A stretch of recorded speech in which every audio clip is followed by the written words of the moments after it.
महादेवासमोर नंदी नसलेलं जगातील एकमेव ठिकाण असं तुम्हाला माहिती आहे का? तर नमस्कार नाशिककर, हर हर महादेव. आज आपण आलो आहे नाशिकच्या प्रसिद्ध कपालेश्वर महादेव मंदिरामध्ये. हे मंदिर पंचवटीमध्ये गोदावरी नदीच्या किनाऱ्यावरती स्थित आहे. पुराणात असेही म्हटले जाते की भगवान शिव काही काळ इथं वास्तव्यास होते. जगातील महादेवाचे एकमेव ठिकाण आहे की ज्या ठिकाणी नंदीच नाही. त्याचं कारण असं आहे की भगवान शंकरांना ब्रह्महत्येचं पातक झालं होतं. ते त्रिखंडात फिरले आणि त्याचं प्रायश्चित्त त्यांना काही सापडे ना. त्यावेळेस नंदीने भगवान शंकरांना सांगितले की नाशिकला अरुणा वरुणा गोदावरी संगम आहे, तिथे आपण स्नान केले तर तुमचं ब्रह्महत्येचं पातक नष्ट होईल.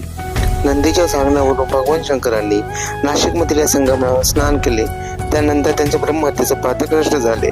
त्यामुळे एक आदर म्हणून भगवान शंकरांनी नंदीला आपलं गुरु मानलं आहे. एका कपालेश्वराच्या महादेवाच्या दर्शनामध्ये 12 ज्योतिर्लिंगाचं दर्शन केल्याचा पौराणिक संदर्भ सापडतो. तुम्ही नाशिकमध्ये येताय तर कपालेश्वर महादेवाचं दर्शन घ्यायला अजिबात विसरू नका. कपालेश्वर भगवान की जय.